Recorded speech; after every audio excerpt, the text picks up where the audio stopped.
Assalamualaikum warahmatullahi wabarakatuh. Alhamdulillahirabbil alamin. Assalatu wassalamu ala asyrofil anbiya'i wal mursalin wa ala alihi washabihi ajmain amma ba'du. Pertama-tama yang paling utama marilah kita panjatkan puja-puji serta syukur kehadirat Allah Subhanahu wa taala yang mana berkat rahmat, taufik serta hidayahnya lah kita masih dapat berkumpul dalam perkuliahan secara daring ini. Salawat serta salam tak lupa kita sanjung agungkan kepada pangkuan Nabi besar kita, Nabi Agung Muhammad SAW.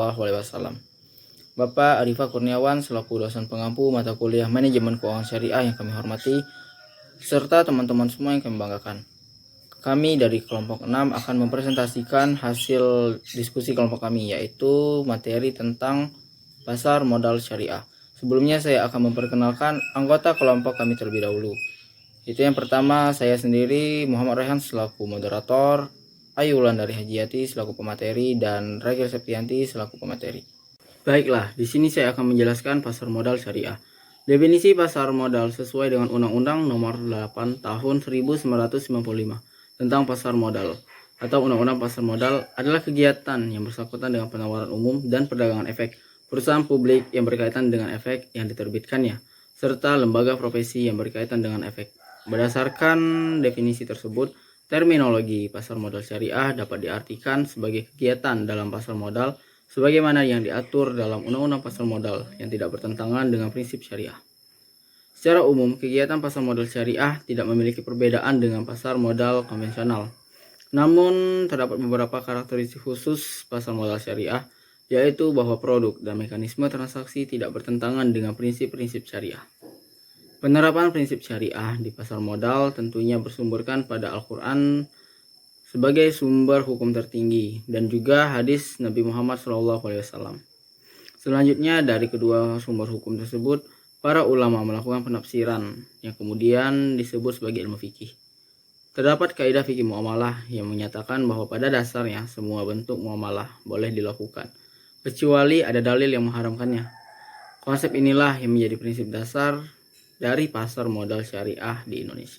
Fungsi-fungsi dari pasar modal syariah yaitu yang pertama memungkinkan bagi masyarakat berpartisipasi dalam kegiatan bisnis dengan memperoleh bagian dari keuntungan dan risikonya. Yang kedua memungkinkan para pemegang saham menjual sahamnya guna mendapatkan likuiditas.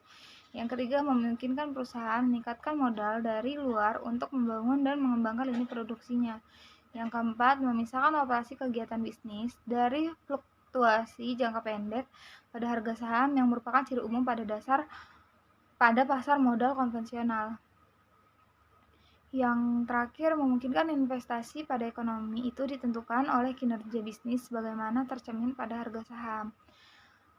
Prinsip-prinsip dari pasar modal syariah yaitu yang pertama, pembiayaan dan investasi hanya dapat dilakukan pada aset atau kegiatan usaha yang halal. Yang kegiatan usaha tersebut adalah spesifik dan bermanfaat, sehingga atas manfaat yang timbul dapat dilakukan bagi hasil. Yang kedua adalah uang. Uang adalah alat bantu pertukaran nilai. Pemilik harta akan menerima bagi hasil dan manfaat yang timbul dari kegiatan usaha. Maka pembiayaan dan investasi harus pada mata uang yang sama dengan pembukuan kegiatan usaha. Yang ketiga yaitu akad. Akad yang terjadi antara pemilik harta dengan pemilik usaha dan tindakan maupun informasi yang diberikan pemilik usaha serta mekanisme pasar tidak boleh menimbulkan kondisi keraguan yang dapat menyebabkan kerugian. Yang keempat, pemilik harta dan pemilik usaha tidak boleh mengambil resiko yang melebihi kemampuan yang dapat menimbulkan kerugian yang sebenarnya dapat dihindari. Pemilik harta, yang terakhir adalah pemilik harta dan pemilik usaha maupun bursa dan self-regulating organization lain tidak boleh melakukan hal-hal yang menyebabkan gangguan yang disengaja atas mekanisme pasar, baik dari segi penawaran maupun dari segi permintaan. Selanjutnya adalah karakteristik pasar modal syariah.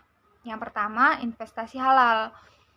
Salah satu tujuan utama dari hadirnya pasar modal syariah ialah menyediakan instrumen atau produk investasi yang halal, terutama bagi umat muslim.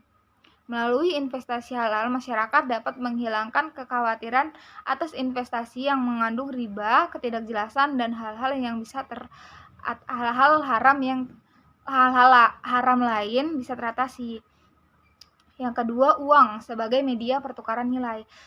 Secara garis besar, peran uang dalam pasar modal syariah adalah sebagai medium tukar nilai. Selama investor menekuni kegiatan investasi, investor bakal memperoleh return dengan proporsi tertentu sesuai kebijakan perusahaan dan kondisi pasar saat itu. Yang ketiga, transaksi melalui kontrak, kegiatan transaksi kerjasama atau akad wajib sesuai dengan prinsip-prinsip syariah. Yang keempat, resiko terkendali. Emiten dan investor berkesempatan melakukan kerjasama tanpa mengkhawatirkan resiko yang relatif tinggi. Hal ini dilakukan supaya tidak ada pihak yang merasa dirugikan atas kegiatan investor yang terkait. Materi selanjutnya akan dibacakan oleh Raga Septianti.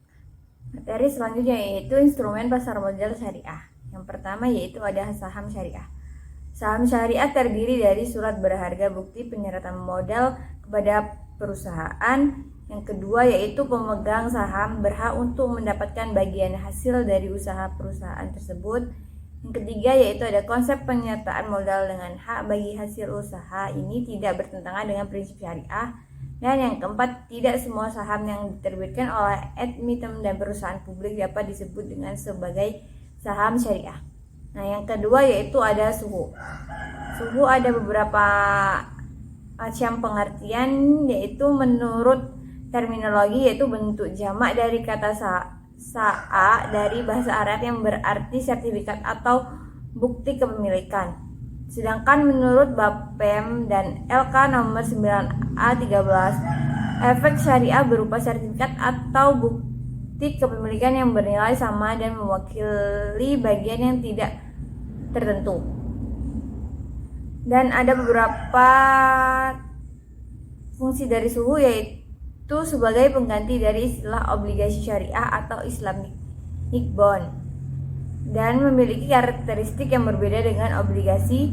Dan yang ketiga, jenis suhu berdasarkan standar syariah yaitu AAOIVT nomor 17 tentang investment suhu.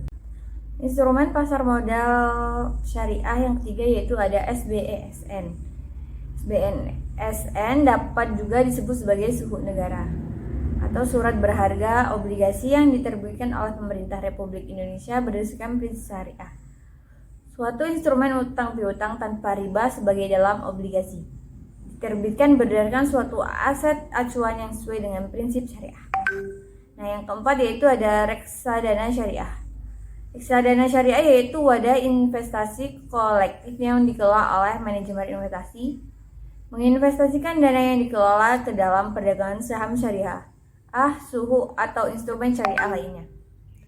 Pemodalan syariah adalah pemilik saham yang mewakili sahib alwal sebagai penggunaan investasi. Ketika keuntungan tersebut diperoleh, maka ada sistem bagi hasil sesuai dengan akad.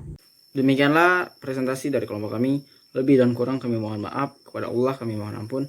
Ihdinas siratal mustaqim. Wallahul muwaffiq ila aqwamit thoriq. Wassalamualaikum warahmatullahi wabarakatuh.